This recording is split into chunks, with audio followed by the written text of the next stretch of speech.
Tamil Nadu teacher education யூனிவர்சிட்டியில் படிச்சிருக்கூடிய BEd first year ஸ்டூடெண்ட்ஸுக்கான pedagogy of mathematics. So இந்த சப்ஜெக்ட்லேருந்து நம்ம இம்பார்ட்டன்ட் கொஷின்ஸை நம்ம இந்த வீடியோவில் பார்க்கலாம்.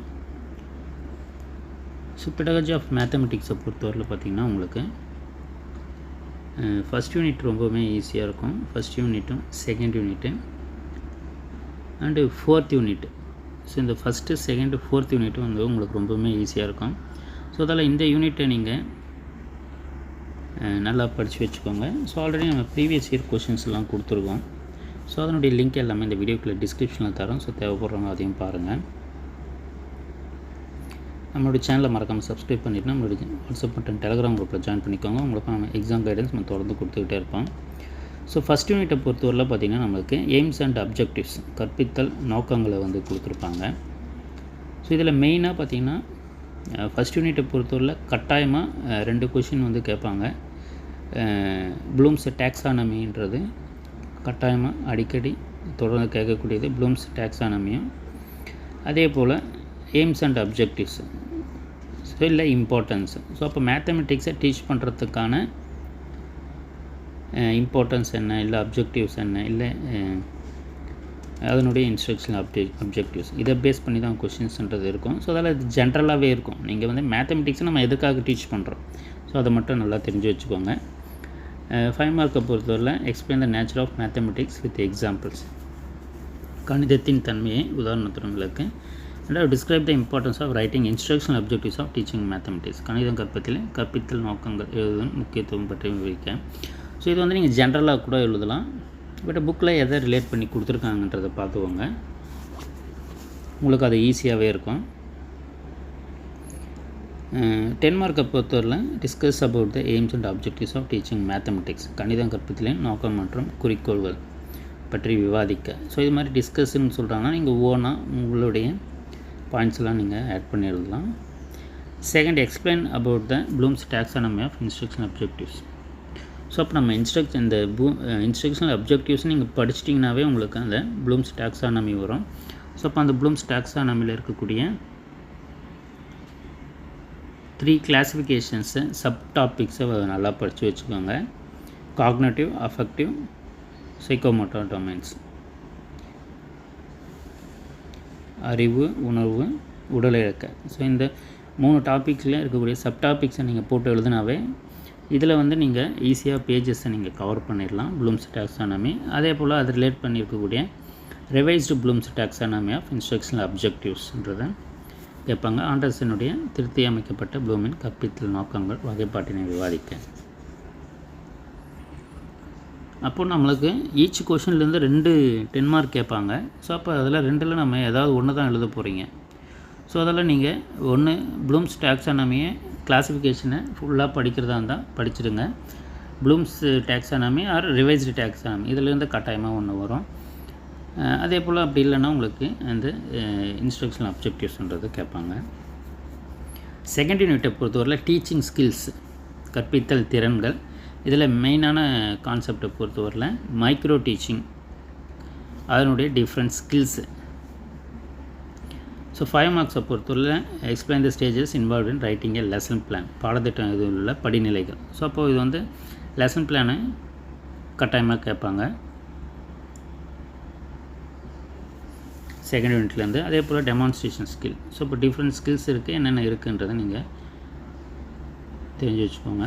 10 மார்க்கை பொறுத்தவரை explain the various teaching skills in teaching of mathematics. So அப்போது இந்த செகண்ட் யூனிட்டில் இருக்கக்கூடிய மைக்ரோ டீச்சிங்னா என்ன, மைக்ரோ டீச்சிங்குடைய ஸ்கில்ஸ் என்னென்ன இருக்குது, அதில் முக்கியமாக வந்து ஸ்டெப்ஸு, சைக்கிள்ஸ் இதுவுமே வந்து ஒரு செப்பரேட்டாக கொஷினாக 10 மார்க்கில் கேட்பாங்க.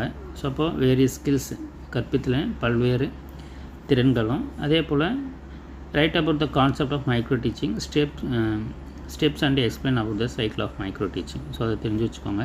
இப்போ டிஃப்ரெண்ட் ஸ்கில்ஸில் எது இம்பார்ட்டண்ட்டுன்னு பார்த்திங்கன்னா நமக்கு ஸ்டிமுலஸ் வேரியேஷன் பல்வகை தூண்டல் திறன்ன்றது அடிக்கடி கேட்கக்கூடியது. அதன் பிறகு பார்த்திங்கன்னா முக்கியமாக கேட்கக்கூடியது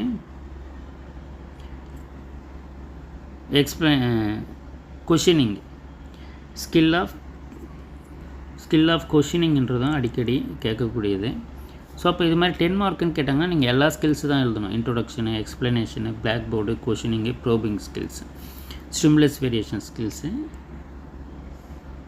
அதே போல் வேர்பல் நான் வெர்பல். உங்களுக்கு 5 மார்க்கில் கேட்குறதா இருந்தால் வெர்பல் நான் வெர்பல்லாம் கேட்பாங்க. இதெல்லாம் படிக்க உங்களுக்கு ஈஸியாக இருக்கும். ஸோ அதெல்லாம் அதை ரிலேட் பண்ணி நீங்கள் படிச்சுக்கிறது நல்லது. இந்த செகண்ட் யூனிட் ரொம்பவுமே உங்களுக்கு யூஸ்ஃபுல்லாக இருக்கும். படிக்கிறதுக்கும் ஒன்ஸ் நீங்கள் ரீட் பண்ணாவே எழுதிடலாம். அதே போல் தேர்ட் யூனிட்டை பொறுத்தவரையில் அப்ரோச்சஸ் ஆஃப் டீச்சிங், கற்பித்தல் அணுகுமுறைகள். ஸோ 5 மார்க்கை பொறுத்தவரையில் elicit the Morrison teaching model at the understanding level. மோரிசனின் புரிதல் நிலை கற்பித்தல் மாதிரியினை விளக்கு. ஸோ இதில் நம்ம 3 டைப்ஸ் ஆஃப் அப்ரோச்சஸ்ன்றது நமக்கு வந்து கொடுத்துருப்பாங்க. Understanding level, reflective level, memory level. அப்போது வந்து மெமரி லெவல்னா Herbartian model, understanding level Morrison model, reflective level Bigge and Hunt model. So அப்போ எது ஹையஸ்ட் மாடல்ன்றது 1 மார்க்கில் கொஷினாக கேட்பாங்க. ஸோ இந்த மாடல் யாரோடதுன்றதும் கேட்பாங்க. இப்போ மோரிசன் மாடல்னா பார்த்திங்கன்னா நமக்கு understanding level, reflective level Bigge and Hunt. இது வந்து அடிக்கடி கேட்கக்கூடியது. அதில் அதை நல்லா படித்து வச்சுக்கோங்க. அதே போல் what is a unit plan, give a model of unit plan. 10 மார்க்கை பொறுத்தவரை explain the Herbartian steps of writing a lesson plan. So அப்போ யூனிட் பிளானு, லெசன் பிளான் இதெல்லாம் நம்மளுக்கு வந்து தெரிஞ்சிருக்கணும். Various approaches of teaching mathematics. So இது வந்து அடிக்கடி கேட்கக்கூடியது. Various approaches of teaching mathematics. So அப்போ இந்த கொஷினை வந்து கேட்டாங்கன்னா அப்ரோச்சஸ்ன்னு வரும்போது நமக்கு டீச்சிங் அப்ரோச்சஸ்ன்னு வரும்போது student centred method, teacher centred method. So இப்போ டீச்சர் சென்டர்ட் மெத்தடில் என்ன இருக்குது, ஸ்டூடெண்ட் சென்டர்ட் மெத்தடில் என்ன இருக்குன்றது நம்ம எழுதலாம். மேத்தமெட்டிக்ஸை பொறுத்தவரையில் நம்மளுக்கு இண்டக்டிவ் மெத்தடு, டிடக்டிவ் மெத்தடுன்றது நமக்கு வந்து சொல்லுவாங்க. ஸோ அப்போ டீச்சிங் அப்ரோச்சஸ்ன்னு வரும்போது இந்த தேர்ட் யூனிட்டில் இருக்கக்கூடிய மெமரி லெவல் எது, அண்டர்ஸ்டாண்டிங் லெவல் எது, ரெஃப்ளெக்டிவ் லெவல் எதுன்றது நீங்கள் தெரிஞ்சு வச்சுக்கோங்க. ஸோ இதை டிபெண்ட் பண்ணி இருக்கிறது தான் teacher centred method, student centred method. So இதில் நம்மளுக்கு மேத்தமெட்டிக்ஸ்னு வந்ததுன்னா டீச்சிங் அப்ரோச்சஸ்ன்னு வரும்போது நம்ம enquiry method, collaborative, project method, constructive method, reflective method எழுதணும். பட் நம்மளுக்கு பேசிக்காக இந்த யூனிட்டில் மெமரி லெவலில், அண்டர்ஸ்டாண்டிங் லெவல், ரெஃப்ளெக்டிவ் லெவல்னு கொடுத்துருப்பாங்க. ஸோ இதை டிபெண்ட் பண்ணி நீங்கள் எழுதலாம். டீச்சிங் ஸ்டூடெண்ட் சென்டரில், டீச்சர் சென்டரில் என்னென்ன இருக்குன்றது. அப்போது மேத்தமெட்டிக்ஸை பொறுத்தவரையில் இண்டக்டிவ் மெத்தடு, டிடக்டிவ் மெத்தடு தான் முக்கியமாக நம்ம நோட் பண்ணி எழுதணும். ஸோ விதிவரு முறை, விதி விளக்க முறைன்றதை வந்து சொல்லுவாங்க.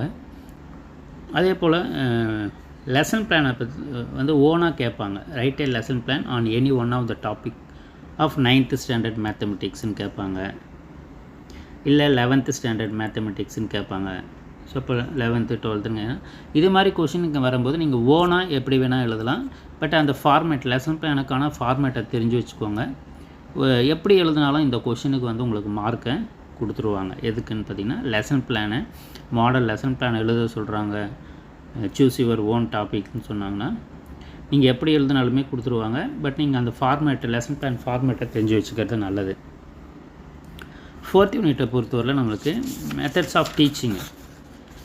ஆஃப் டீச்சிங் ரொம்பவுமே ஈஸியாக இருக்கும் உங்களுக்கு. ஸோ இதிலே நம்மளுக்கு அந்த teacher centred method, student centred method இருக்கும். அப்போ ஸ்டூடெண்ட் சென்டர்ட் மெத்தடில் தான் பார்த்திங்கன்னா நமக்கு இந்த project method, problem solving method, activity based, colour plan, computer assistant, program இன்ஸ்ட்ரக்ஷன்ஸ்லாம் அதில் தான் வரும். ஸோ இப்போ explain the steps involve in project method by giving an example. Explain the concept of team teaching. So இது வந்து அடிக்கடி கேட்கக்கூடிய கேள்விகள். அப்போ டீச்சர் சென்டர்ட் மெத்தடுன்னு வரும்போது நம்மளுக்கு 2 தான். ஒன்று lecturer method, demonstration method, team teaching. இந்த 3 மெத்தடு பார்த்திங்கன்னா நம்மளுக்கு லெக்சரரும், டெமான்ஸ்ட்ரேஷனும், டீம் டீச்சிங்கு. ஸோ இது 3மே பார்த்திங்கன்னா நம்மளுக்கு டீச்சர் சென்டர்ட் மெத்தடில் வரும். மற்றது எல்லாமே நம்மளுக்கு ஸ்டூடெண்ட் சென்டர்டு.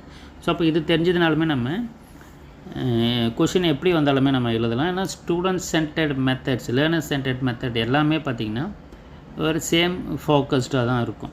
ஸோ ஸோ இப்போ ஸ்டூடெண்ட்ஸுக்கான ஃப்ரீடமில் கொடுக்குறது, இல்லை ஒரு ஆக்டிவிட்டி பேஸில் நம்ம ஒரு இன்ஸ்ட்ரக்ஷன்ஸ் கொடுக்குறது.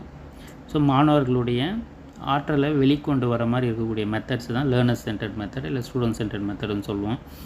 அப்போ எல்லாத்துக்குமே நீங்கள் ஒரு ஜஸ்ட்டு காமன் பாயிண்ட்ஸை வச்சுட்டு இந்த கொஷின்ஸை நீங்கள் ஈஸியாகவே அட்டன் பண்ணலாம். ஸோ அப்போ பேசிக் கிளாஸிஃபிகேஷனாக நீங்கள் இந்த டீச்சர் சென்டர்ட்னா என்ன, ஸ்டூடெண்ட் சென்டர்ட், லேர்னர் சென்டர்ட்னா என்னன்றதை மட்டும் தெரிஞ்சு வச்சுக்கோங்க. 10 மார்க்கை பொறுத்தவரை discuss the teacher centred instruction method of mathematics teach. கணிதம் கற்பித்தலில் ஆசிரியர் மைய கற்பித்தல் முறையை விவாதிக்க. Second, explain the advanced active learning method and activity based learning method. So இதுக்குமே அடிக்கடி கேட்கக்கூடியது. 5th யூனிட்டை பொறுத்தவரையில் இன்ஸ்ட்ரக்ஷன் மீடியான்றது கொடுத்துருப்பாங்க. ஸோ அப்போ இதில் explain the use of mathematics for mass media in teaching mathematics. So இது வந்து எக்ஸ்பிளைன் த யூசஸ்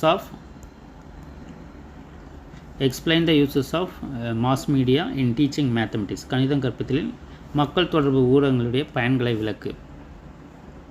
ஸோ இது வந்து ரொம்பவுமே அடிக்கடி கேட்கக்கூடிய கொஷின், இதை நல்லா தெரிஞ்சு வச்சுக்கோங்க. Explain the use of mass media in teaching மேத்தமெட்டிக்ஸும்.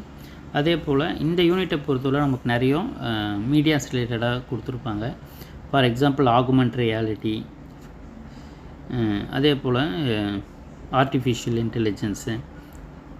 So இதெல்லாம் வந்து அடிக்கடி ஷார்ட் நோட்ஸ் ஆகுமே கேட்பாங்க. ஸோ அதெல்லாம் எல்லாத்துக்குமே நீங்கள் ஜஸ்ட் மீனிங் தெரிஞ்சு வச்சுக்கோங்க. What is augmented reality, how we can implement AR in mathematical classroom. மிகுதி பாய்ப்பு மெய்மை என்றால் என்ன, கணித வகுப்பறையில் ஆகுமெண்ட் ரியாலிட்டியை எவ்வாறு செயல்படுத்துவீர். 10 mark, explain the need and importance of artificial intelligence in teaching of mathematics. கணிதம் கற்பதில் செயற்கை நுண்ணறிவின் தேவை மற்றும் முக்கியத்துவத்தை விளக்குக. ஸோ ஏன்னா இது வந்து ரீசெண்டாக எல்லாருமே பயன்பாட்டில் இருக்கக்கூடிய ஒரு டெக்னாலஜின்றதால இது வந்து அடிக்கடி கேட்கக்கூடியது. Discuss about the role of new emerging medias in mathematics teaching. So இப்போ இந்த கொஷின் வந்ததுன்னா நம்ம ஜென்ரலாக இது எல்லாத்தையுமே நீங்கள் கவர் பண்ணி எழுதலாம். ஃபார் எக்ஸாம்பிள் வந்து computer networking, blended learning, flipped learning, artificial intelligence,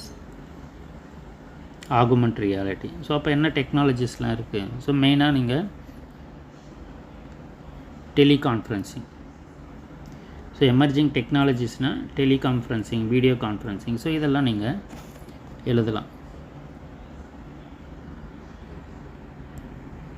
எதற்குன்னு பார்த்தீங்கன்னா new emerging medias in mathematics. So இப்போ teleconferencing, communication satellites, computer networking, artificial intelligence, augment reality, flipped classroom. So இது எல்லாமே வந்து எமர்ஜிங் டெக்னாலஜிஸ் தான். இப்போ 10 மார்க்கை பொறுத்தவரை நீங்கள் டீட்டெயிலாக அந்த யூனிட்டை பற்றி மேக்ஸிமம் கிளாஸிஃபை பண்ணுற மாதிரி தான் இருக்கும். ஸோ அதெல்லாம் நீங்கள் ஜென்ரலாக அதை படித்து அண்டர்ஸ்டாண்டிங் கொண்டு வந்துட்டிங்கன்னா அதை ஈஸியாகவே எழுதலாம். அப்படியே மனப்பாடம் பண்ணி எழுதணும்னு இல்லை, ஜஸ்ட்டு புரிஞ்சுக்கிட்டு நீங்களாக எழுதுங்க. வேறு எந்த டவுட்டாக இருந்தாலும் இந்த வீடியோக்குள்ளே கமெண்ட் பண்ணுங்கள். தேங்க்யூ, தேங்க்ஸ் ஃபார் வாட்சிங்.